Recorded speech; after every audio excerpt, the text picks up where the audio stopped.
Olá, meu povo, tudo bom? Nessa videoaula, nós vamos conversar sobre mais um caso especial da estequiometria, que é o caso da pureza dos reagentes. Vamos praticar? O primeiro exemplo diz o seguinte: determine a massa de ferro que pode ser obtida a partir de 1 tonelada de minério hematita contendo 80% de Fe2O3. Então é o seguinte, ele informa para a gente que nós temos 1 tonelada de minério, mas que só 80% dele é Fe2O3. Mas sempre o primeiro passo de qualquer exercício de estequiometria é balancear a equação. Nesse caso, ela já está balanceada. Então a gente parte para essa questão da impureza. Ele fala então que 80% somente é Fe2O3. Então eu vou falar o seguinte: se 1.000 toneladas de hematita é 100% do meu reagente, quanto é 80% dessa quantidade? Fazendo essa regra de 3, a gente diz que nós temos de reagente puro só 800 toneladas e não 1.000 toneladas, tá? Então agora a gente pode fazer a conta normal, que está relacionando a hematita, onde nós temos 800 toneladas, e quer saber quanto de ferro a gente vai produzir. Fazendo a proporção estequiométrica, a gente chega na seguinte conclusão, que 1 mol de Fe2O3 nos dá 2 mols de ferro. Como as informações aqui são em massa, tanto para a hematita, para Fe2O3, quanto para o ferro que ele quer em massa, a gente precisa das massas molares. Então, a massa molar do Fe2O3, que é 160 gramas por mol, e a massa molar do ferro, que é 56 gramas por mol. Fazendo essa mudança aqui, ó, uma vez 160 gramas de Fe2O3, quando estão para 800 toneladas de Fe2O3, que foi o que a gente descobriu que na verdade a gente tem, então quanto que a gente vai produzir quando quando nós tivermos 2 vezes 56 mols de ferro? A gente vai ter Y toneladas de ferro. Então, olha só, eu tenho uma vez 160 gramas de Fe2O3, que estão para 800 toneladas de Fe2O3. Então, 2 vezes 56 gramas de ferro, porque veio daqui, estão para quantas toneladas de ferro? Multiplicando cruzado, a gente chega que a gente vai produzir 560 toneladas de ferro. Então, essa talvez seja a mais simples das purezas, porque ele informa quanto que a gente tem e informa a pureza desse material. Então, é só primeiro fazer a regra de 3 para descobrir quanto que é a real massa que nós temos, porque o restante é impureza. Então, vamos para o segundo exemplo. O segundo exemplo envolve reações sucessivas com pureza. Ele diz o seguinte: o ácido sulfúrico em produção industrial resulta de reações representadas pelas equações. Aí ele me dá 3 equações que aparentemente já estão balanceadas. Calcular a massa de enxofre em quilogramas com 90% de pureza necessária para produzir 1 tonelada de ácido sulfúrico. Então ele me dá que ele vai produzir 1 tonelada desse cara aqui e quer saber quanto de enxofre eu preciso ter, sendo que esse enxofre tem 90% de pureza.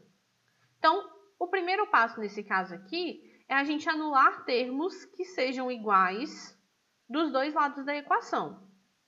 Nesse caso, a gente tem o SO2, ele está no produto da primeira equação e no reagente da segunda, e o SO3, que está no produto da segunda reação e no reagente da primeira.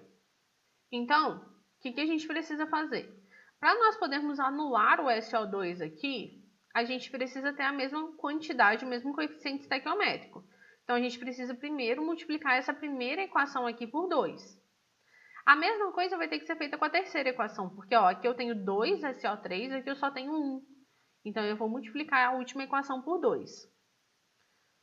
Aí, nós passamos a ter 2 átomos de enxofre 2 moléculas de oxigênio e 2 moléculas de dióxido de enxofre.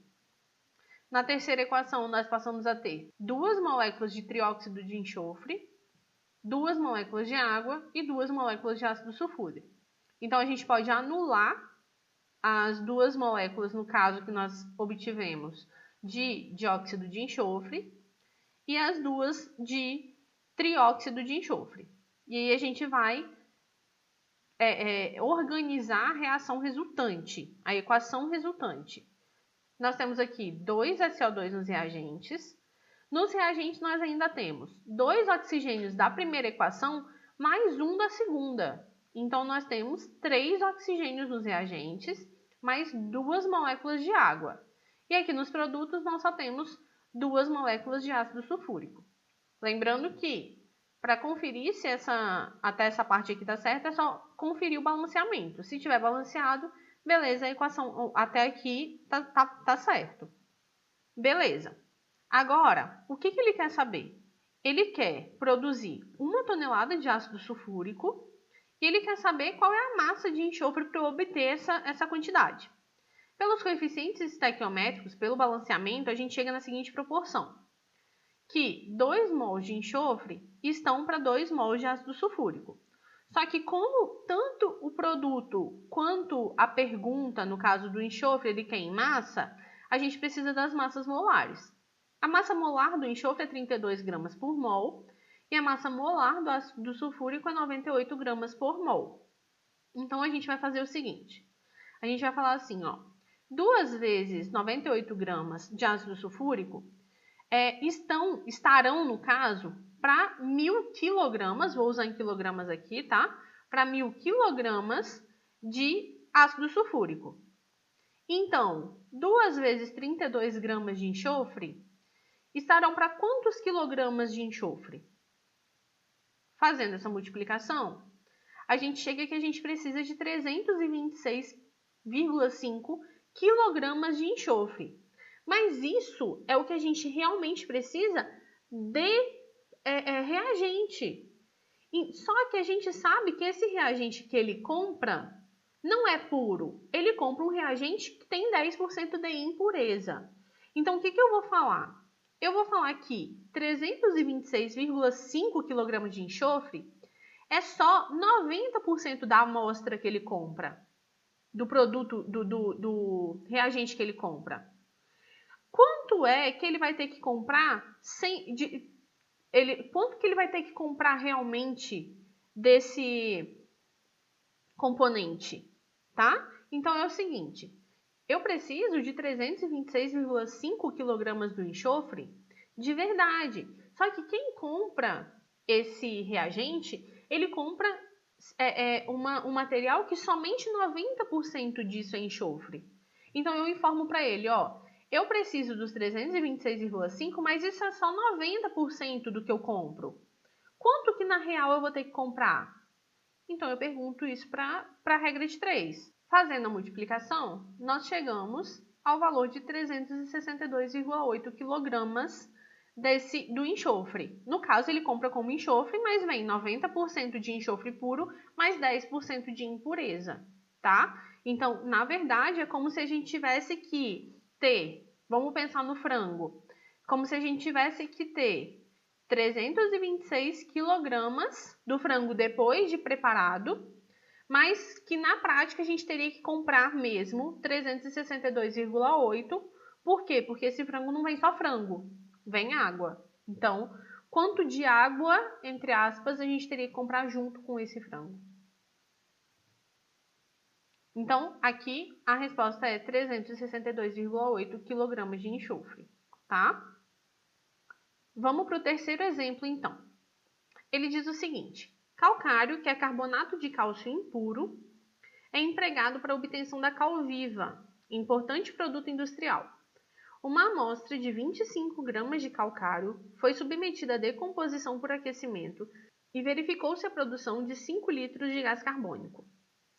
Volume que foi medido a 30 graus Celsius e 1 atm. Aqui ele não fala que é na CNTP, mas ele indica que o volume molar de qualquer gás a 30 graus Celsius e 1 atm é de 25 litros. Então, ele dá aqui a reação pra gente, ó, a gente tem CaCO3, gerando CaO, que é a cal viva, mais dióxido de carbono. Se vocês analisarem, ela está balanceada. Então, ele pede na letra A, qual é a massa de CaCO3 presente na amostra de calcário?